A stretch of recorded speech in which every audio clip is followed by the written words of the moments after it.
कानपुर कांड का मुख्य आरोपी गैंगस्टर विकास दुबे अभी भी पुलिस की गिरफ्त से बाहर है। अभी तक उसका कोई भी सुराग नहीं मिल पाया है, लेकिन अपने 8 साथियों की शहादत से बौखलाई कानपुर पुलिस विकास के ठिकाने पर टूट पड़ी और सालों साल से खड़े अपराध के साम्राज्य को एक झटके में मटियामेट कर डाला।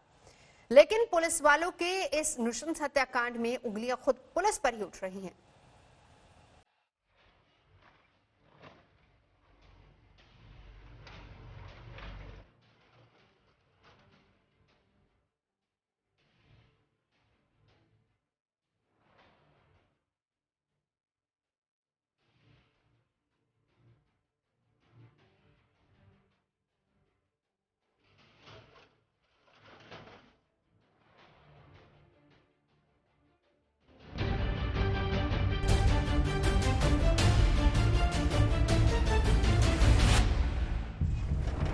जिस जेसीबी से विकास दुबे ने पुलिस वालों का रास्ता रोका था, उसी मशीन से उसके आपराधिक साम्राज्य का एक एक ईंट हिला दी गई।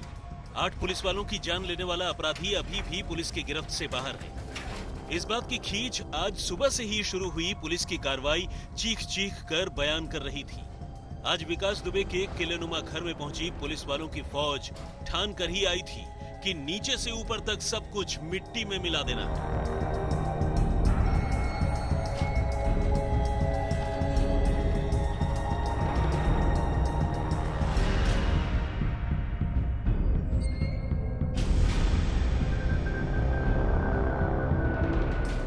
शुरुआत मकान से हुई। जेसीबी मशीन ने एक एक दीवार और छज्जे को उधेड़ कर रख दिया। इस दौरान नीचे खड़ी गाड़ियां किसी ने हटाने की जहमत नहीं उठाई। ईंट सीमेंट का क्विंटलों मलबा इन्हीं गाड़ियों पर गिरा।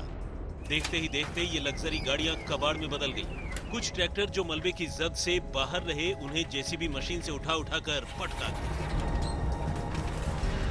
ये वो घर है जो एक टाइम यहाँ पर खौफ का प्रतीक माना जाता था। कोई उसके खिलाफ नहीं बोलता था और यहीं से वो अपने तमाम नेटवर्क का संचालन करता था। लेकिन खुद उसकी जेसीबी से, वो जेसीबी जिसको उसने रास्ते में खड़े करके पुलिस वालों को रोका था, उसी जेसीबी से सारी चीजें तोड़ दी गई हैं, जिससे कि उसको और उसके जैसे अपराधियों को साफ संदेश जाए कि अगर कोई इस तरह की करतूत करेगा तो उसको प्रशासन किसी भी तरीके से माफ नहीं करेगा। पुलिस विकास दुबे की सारी संपत्ति को सीज करने की तैयारी में है। उसके सारे बैंक अकाउंट भी सीज किए जाएंगे। चौबेपुर वाले इस मकान को तो मलबा बना ही दिया गया है। इससे पहले वारदात से जुड़े सारे सबूत घर से निकाल लिए गए हैं। लेकिन सबसे बड़ा सबूत जो घर में लगे सीसीटीवी कैमरों की रिकॉर्डिंग है, वो विकास दुबे अपने साथ लेकर भाग गया है। इसके बावजूद एसटीएफ को अहम सुराग हाथ लगे हैं। सबसे बड़ा सुराग तो ये कि 8 पुलिस वालों की मौत का जिम्मेदार घर का भेदी ही है। विकास दुबे की कॉल डिटेल से ये पता चला है कि घटना से पहले उससे बात करने वालों में चौबेपुर थाने का दारोगा भी शामिल था। पूछताछ के बाद दारोगा विनय तिवारी को सस्पेंड कर दिया गया है। दारोगा के अलावा एक सिपाही और एक होमगार्ड भी उसके संपर्क में था। इन दोनों से भी एसटीएफ की पूछताछ जारी है। लेकिन निलंबन का आदेश निकलने से पहले दारोगा विनय तिवारी विकास दुबे के घर ड्यूटी पर मौजूद थे। उन पर लग रहे आरोपों को लेकर जब आज तक संवाददाता शिवेंद्र श्रीवास्तव ने सच्चाई जाननी चाहिए, तो दारोगा के पास कोई जवाब नहीं था। गंभीर आरोप ये भी लग रहे हैं कि चौबेपुर थाने की पुलिस को भी पता था बहुत सारी चीजें। विनय तिवारी जी, जरा बताइए आप। एक सेकंड रुक जाइए सर रुक जाइए, भाई साहब रुक जाइए। विनय तिवारी जी, एक मिनट का वक्त दीजिए। मामले में सबसे बड़ा सुराग ये नंबर साबित हो सकता है। बदमाशों की गोली का शिकार बनने से ठीक पहले एक पुलिसकर्मी ने अपनी हथेली पर यह नंबर लिख लिया था। यह नंबर किसी गाड़ी के रजिस्ट्रेशन नंबर जैसा है। शक है कि मौत से पहले यह पुलिसकर्मी अपराधी विकास दुबे के घर पर खड़ी किसी खास गाड़ी को लेकर चौकन्ना था, जिसका नंबर उसने हथेली पर लिख लिया। एसटीएफ ने इस नंबर को भी जांच के दायरे में शामिल कर लिया है। अब इंतजार है सारी कड़ियां जोड़ने और शक के दायरे में आए लोगों से सच उगलवाने का। कानपुर से शिवेंद्र श्रीवास्तव के साथ आज तक ब्यूरो। कानपुर के दुर्दांत अपराधी विकास दुबे की तलाश में पुलिस की 20 टीमें लगातार छापामारी कर रही हैं। नेपाल में भी उसकी तलाश शुरू हो गई है। पुलिस ने ऐसा जाल बिछाया है कि 8 जांबाज पुलिस वालों का कातिल विकास दुबे अब ज्यादा दिन छिप नहीं पाएगा। कहां छुपा है गैंगस्टर विकास दुबे? कब तक भागेगा गुनाहों का सरदार? अब होगा विकास दुबे का पूरा हिसाब। गुनाहों की माला जपने वाला गैंगस्टर विकास दुबे अब दुम दबाकर भागता फिर रहा है। दूसरों की जान से खेलने वाला 50,000 का इनामी अपराधी अब जान बचाने के लिए छुपता फिर रहा है। लेकिन यूपी पुलिस गुनाहों के इस सरदार का फन कुचलने का पूरा प्लान बना चुकी है। कानपुर और उसके आसपास 60 से ज्यादा जघन्य अपराधों का खूनी इतिहास लिखने वाला ये शातिर अपराधी अब ज्यादा वक्त तक भाग नहीं पाएगा। यूपी में पुलिस की 20 टीमें उसके तमाम ठिकानों पर छापेमारी कर रही हैं। क्या नेपाल भाग गया गैंगस्टर विकास दुबे? विकास दुबे के करीबी 20 लोगों को हिरासत में लेकर कड़ी पूछताछ की जा रही है। ये वो लोग हैं जिन्होंने वारदात के 24 घंटे के दरमियान विकास दुबे के मोबाइल फोन पर बात की थी। एक संभावना ये भी लगाई जा रही है कि विकास दुबे कहीं नेपाल तो नहीं भाग गया। यूपी पुलिस ने नेपाल बॉर्डर पर अलर्ट जारी कर दिया है। गैंगस्टर विकास दुबे के पोस्टर भी चिपका दिए गए हैं। जनपद की सीमाएं पूरी तरह से सील कर दी गई हैं और विशेष तौर पे हमारा जो नेपाल बॉर्डर है वहाँ हमने एक सीओ को भेजा हुआ है और सबको जो फोटोग्राफ सोशल मीडिया में आ चुके हैं सब सर्कुलेट कर दिए गए हैं और सघन चेकिंग अभियान चलाया जा रहा है। खून खराबे में शामिल विकास दुबे का साथ अब उसकी मां ने भी छोड़ दिया है। बेटे के कारनामों से दुखी मां ने कहा कि ऐसी औलाद का एनकाउंटर कर दिया जाए। जहाँ का हुआ है उन्हें अच्छाई चाहिए तो उन्हें हाजिर हो जाओ चाहिए खुदा है नहीं तो पुलिस का ढूंढ नहीं सकते हैं। जितनी जल्दी दुनिया बाहर सो रही हुई गई है। रात की बात रहा है। मतलब आप चाहती हैं कि पुलिस के सामने वो हाजिर हो जाएं? हाँ, सामने आ जाएं हैं तो पुलिस खुद ही अपन देखिए करिए जो करिए हैं। और अगर भागते रहे तो फिर क्या करना चाहिए पुलिस को, क्योंकि बेचारे बहुत मासूम लोग थे जिनकी जान चली गई। तो जब धोखे में भगी हो तो काउंटर करिए पुलिस। हम तो कहते पकड़ लो तब काउंटर कर दो। कैसे उसने बहुत बुरा किया है। वहीं कानपुर कांड में शहीदों को नम आंखों से विदाई दी गई। कानपुर कांड के शहीदों को आखिरी विदाई देने के लिए बड़ी संख्या में पुलिस अफसर, नेता और जनता पहुंची। सीओ देवेंद्र मिश्रा को कानपुर के भैरव घाट में, एसआई नेबूलाल को भदोही के गंगा घाट पर अंतिम संस्कार किया गया। वहीं सिपाही सुल्तान सिंह का झांसी के मौरानीपुर में, जबकि सिपाही बबलू कुमार का आगरा में और सिपाही राहुल का औरैया में अंतिम संस्कार किया गया। अपने वीर सपूतों को आखिरी विदाई देते वक्त घरवालों ने कहा कि ऐसे दुर्दांत गैंगस्टर का हिसाब पूरा और जल्द हो तभी उन्हें इंसाफ मिलेगा। आरू विधि से हम चाहते हैं जो बाटे कि हमारा जैसे लाल चला गया वैसे वो लाल चला जाए। मैं यही चाहता हूँ। हमारा जो मृत्युकाल किया उसका मृत्युकाल करिए सर, मैं सीधा जानता हूँ। गैंगस्टर विकास दुबे की उल्टी गिनती शुरू हो गई है। अब गुनाहों के हिसाब का वक्त करीब आ गया है। रंजय सिंह के साथ शिवेंद्र श्रीवास्तव, कानपुर, आज तक। और अब बात कर लेते हैं देश भर में मॉनसून की बारिश की। दिल्ली में मॉनसून ने आज तड़के जोरदार दस्तक दी है। राजधानी और एनसीआर के कई इलाकों में झमाझम बारिश हुई है। बारिश से जहां गर्मी से राहत मिली है, वहीं कई इलाकों में सुबह सुबह पानी भर गया। उधर मुंबई की बात कर लेते हैं, जहां पर शनिवार को रुक रुक कर बारिश हो रही है और देर रात को हालांकि बारिश थोड़ी रुकी है, लेकिन सुबह तड़के तक कई इलाके पानी से भरे नजर आए।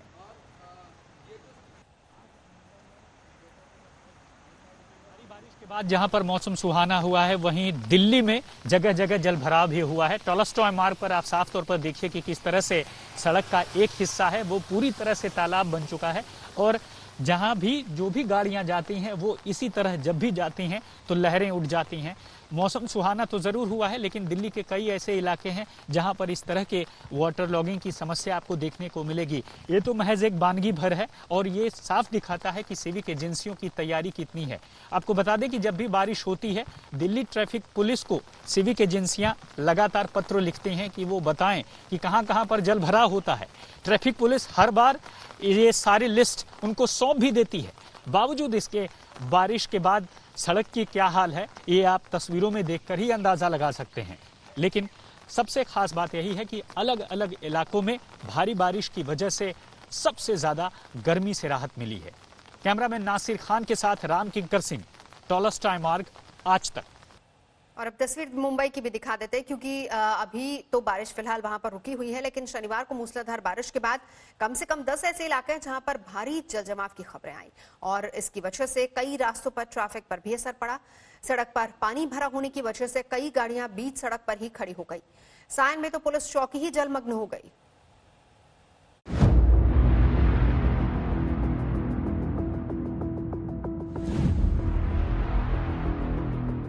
बारिश से मुंबई पानी पानी, सड़क पर समंदर, पानी में डूबी कार, सड़क पर डूबी बाइक।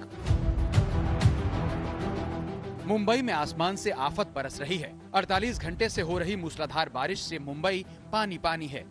ये तस्वीरें परेल इलाके की हैं, जहां ईस्टर्न एक्सप्रेसवे पर बारिश का पानी जमा हो चुका है। परेल में जलभराव का अंदाजा कार और बाइक की डूबती इन तस्वीरों को देखकर आप लगा सकते हैं। मैं इस वक्त परेल के उस इलाके में हूं जहां पर कि ईस्टर्न एक्सप्रेस हाईवे गुजरता है और ये देख लीजिए पूरा का पूरा यहाँ जो पानी क्योंकि भरा हुआ है उसकी वजह से ईस्टर्न एक्सप्रेस हाईवे जो है वो पूरा जाम हो चुका है। यहाँ पर गाड़ियां जो है बंद पड़ गई हैं। इसके साथ ही आप देख लीजिए बीएमसी की जो पंप है वो लगातार यहाँ पे पिछले 2 घंटे से पानी की निकासी की कोशिश में लगे हुए हैं। परेल में बारिश का पानी जब सड़क पर जमा हो गया तो इन बच्चों ने उसे ही स्विमिंग पूल बना लिया, खूब मस्ती की। लेकिन जो लोग यहाँ रहते हैं उनके लिए कितनी मुश्किल है। घुटनों तक भरी सड़क पर पैदल चलना खतरे से खाली नहीं है। ये तस्वीरें मुंबई के सायन इलाके की हैं, जहां हर साल की तरह सड़क पर लबालब पानी भरा है। आलम यह है कि रोड के किनारे बनी पुलिस चौकी में भी पानी भर गया। सायन इलाके की जरा इन 2 तस्वीरों पर नजर डालिए। पानी से भरी सड़क पर चलने का जोखिम कितना है, इन तस्वीरों से आप समझ सकते हैं। बेस्ट की बस बीच सड़क पर खराब हो गई तो ये ट्रक जल जमाव में निकलने की नाकाम कोशिश कर रहा है। हम इस वक्त मुंबई के सायन इलाके में, ये वो इलाका है जो हर बार बारिश में पानी से लबालब भर जाता है और यहाँ पर आप देख लीजिए हालात कुछ इस तरीके से हैं कि गाड़ियां जो हैं वो बंद पड़ गई हैं। ये बीएसटी की बस आप देख लीजिए पूरी बंद पड़ी हुई है। जो पुलिस स्टेशन है यहाँ पर वहाँ उसके अंदर पानी है, तो वहीं जो सड़क है आप देख लीजिए ईस्टर्न एक्सप्रेस हाईवे का ये पूरा इलाका पानी से जो लबालब होने की वजह से गाड़ियां यहाँ रेंग रही हैं।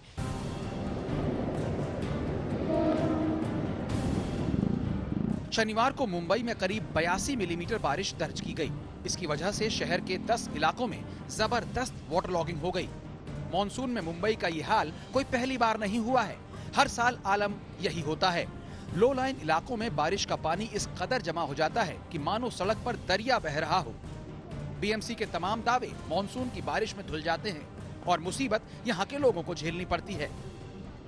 लगातार दूसरे दिन मुंबई शहर बारिश से भरी हुई एक सुबह से उठा है और आज भी हम देख सकते हैं पिछले कुछ घंटों से लगातार मुंबई में बारिश हो रही है और इसी कारण कई एरियाज में पानी भरने की जो प्रॉब्लम है वो सामने आई है। वाटर लॉगिंग का एक प्रॉब्लम सामने आया है हर बार की तरह।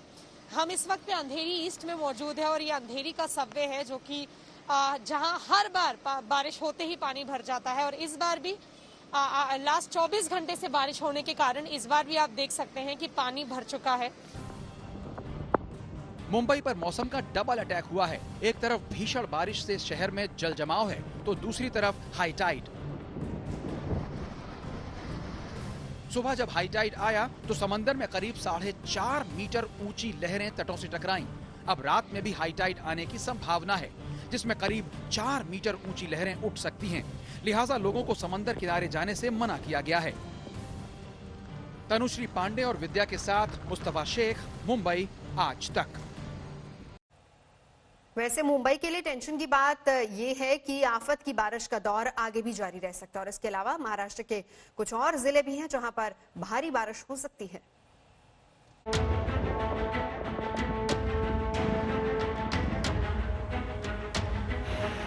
मुंबई के लिए आफत के दिन अभी खत्म नहीं हुए हैं। मौसम विभाग के मुताबिक कुछ और दिनों तक भारी बारिश का सिलसिला जारी रह सकता है। लिहाजा मुंबई को एक बार फिर तैयार होना होगा मॉनसून की मुसीबत से निपटने के लिए। बीएमसी को अपनी तैयारियों को और धार देनी होगी। सड़कों पर भरे पानी को निकालने के लिए तेजी से काम करना होगा, वरना मुंबई यूं ही पानी पानी होती रहेगी। सांता क्रूज की ये तस्वीरें एजेंसियों के लिए एक बार फिर फेल हो जाने की कहानी कहती हैं, वरना यहाँ बारिश में सड़क पर दरिया नहीं बहता, बच्चे स्विमिंग करते नहीं दिखते। अब जरा अंदाजा लगाइए कि जो लोग सांता क्रूज की इन कॉलोनियों में रहते हैं वो इस दरिया को पार कर कैसे निकलेंगे। उनके लिए ये बारिश कितनी बड़ी मुसीबत है। मुंबई के लालबाग इलाके में जैसे ही बारिश थमी, लोग सड़कों पर निकल आए ताकि घर का जरूरी सामान खरीद सकें, क्योंकि मुंबई में मूसलाधार बारिश कभी भी लौट सकती है। मुंबई में आज भी भारी वर्षा का संभावना तो है। इसमें एक चीज है, वो सिटी से ज्यादा सबर्बन एरिया में ज्यादा भारी वर्षा है होने का संभावना है। महाराष्ट्र के कई और जिलों में भारी बारिश की चेतावनी दी गई है। शनिवार को चंद्रपुर में भी मूसलाधार बारिश हुई। करीब 3 घंटे तक हुई झमाझम बरसात से सड़कों पर घुटनों तक पानी भर गया। पालघर, रायगढ़ और कोंकण इलाकों में भी भारी बारिश ने जनजीवन पर असर डाला। तनुश्री पांडे और विद्या के साथ मुस्तफा शेख, मुंबई आज तक। सिर्फ मुंबई नहीं, देश के अलग अलग इलाकों में भी बारिश और बाढ़ से हाहाकार मचा हुआ है। बिहार में पटना की सड़कें लबालब हो गई हैं, तो पहाड़ों पर भी बारिश का कहर टूटा है। ये तस्वीरें धुले जिले के तिताने गांव की हैं, जहां मूसलाधार बारिश के बाद सड़क पर सैलाब आ गया। पानी का करंट इतना तेज था कि बाइक सवार भी संभल नहीं पाया। मूसलाधार बारिश के बाद अचानक आई बाढ़ में बाइक बहने लगी। कई लोगों ने मिलकर जोर लगाया, तब कहीं जाकर बाइक को बहने से रोक पाए। पटना में भी मॉनसून की मूसलाधार बारिश ने क्या आम क्या खास सबको पानी पानी कर रखा है। सड़कों पर पानी भरे होने की वजह से लोगों को खासी दिक्कत झेलनी पड़ रही है। पटना में पिछले 2 घंटे से लगातार मूसलाधार बारिश हो रही है, जिसके बाद आप हालात देखिए किस तरीके से कई इलाकों में जल जमाव की स्थिति पैदा हो गई है। इस वक्त हम पाटलिपुत्रा कॉलोनी में मौजूद है। वीवीआईपी इलाका है, कई सारे बड़े आईएएस अधिकारी, आईपीएस अधिकारियों का घर है यहाँ पर।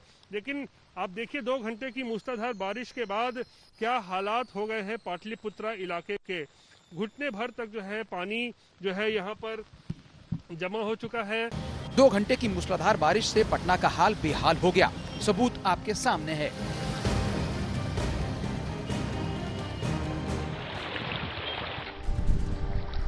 यूपी के बलरामपुर जिले के कई गांवों में भी बाढ़ का पानी ऐसा भरा कि लोग दहशत में आ गए। न खेत बचा, न पुलिस का थाना। पहाड़ों पर भी मूसलाधार बारिश से चमोली में बद्रीनाथ नेशनल हाईवे पर आफत टूट पड़ी। लैंडस्लाइड होने से 2 जगहों पर रास्ता बंद हो गया और सैकड़ों लोग रास्ते में फंस गए। उधर भारी बारिश के चलते बद्रीनाथ में अलकनंदा नदी भी उफान पर है। उत्तराखंड के ही बागेश्वर में लगातार बारिश से कपकोट में 7 सड़कें बंद हो गई हैं और 20 गांवों का जिला मुख्यालय से संपर्क टूट गया है। पटना से रोहित कुमार सिंह, चमोली से कमल नयन सिलोड़ी और बलरामपुर से सुजीत कुमार के साथ जगदीश पांडे, बागेश्वर आज तक। बिहार और यूपी में कई जगहों पर लगातार तीसरे दिन बिजली गिरने की घटनाएं सामने आई। दोनों प्रदेशों में करीब 2 दर्जन लोग काल के गाल में समा गए, जबकि कई लोग बुरी तरह से झुलस गए हैं।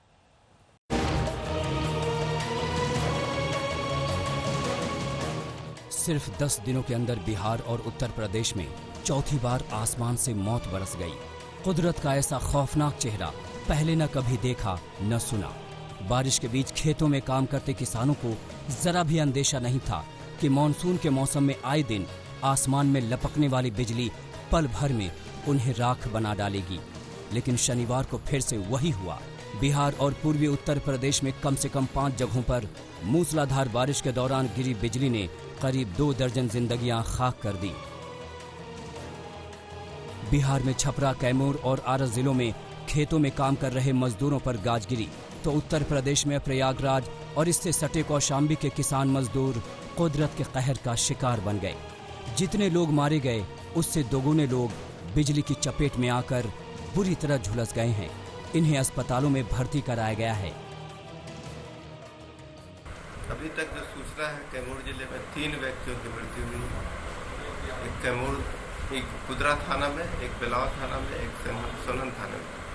हालांकि पहले से अलर्ट पर था प्रशासन, सभी को घर में रहने का निर्देश दिया गया था, इसीलिए कैजुअलिटी कुछ कम हुई। बहुत सारे लोग सुरक्षा उपाय किए गए थे। बिजली की चपेट में आने से बिहार में शनिवार को 18 मौतें हुई। इसमें से आरा में सबसे ज्यादा 7 लोगों की मौत हुई, छपरा में 5 और कैमूर में 3 लोगों की मौत हुई, जबकि उत्तर प्रदेश में 8 लोगों की मौत हुई। इसमें से 6 मौत अकेले प्रयागराज में हुई, जबकि 2 लोग कौशाम्बी में मारे गए। तो हाँ 5 बजे करीब एक महिला और एक पुरुष पर आकाशीय बिजली का हुआ है, जिसमें जो है एक व्यक्ति की देहांत हुई है, एक जो है व्यक्ति जो है अस्पताल में भर्ती, महिला जो थी वो घायल है, उनको जिला अस्पताल में भेजा गया है, रेफर किया गया है। अच्छा, दैवीय आपदा के तहत उनके? हाँ बिल्कुल सहायता है, दैवीय आपदा के अंतर्गत सहायता दी जाएगी। इधर पटना और उससे सटे दानापुर में भी शनिवार रात बिजली की कड़क के साथ जोरदार बारिश होती रही। बिहार के बाकी हिस्सों की खबरें सुनकर यहाँ के लोग भी मौसम के इस रूप को देखकर सहमे रहे। शनिवार से पहले शुक्रवार को भी बिहार के कई जिलों में बिजली गिरने की घटनाएं हुई थीं। शुक्रवार को 8 लोगों की मौत हुई थी। इससे पहले गुरुवार को 26 लोगों की मौत हुई थी, जबकि जून के आखिरी हफ्ते में 90 से ज्यादा लोग आकाशीय बिजली का शिकार बने थे। आरा से सोनू सिंह और प्रयागराज से पंकज श्रीवास्तव के साथ आज तक ब्यूरो।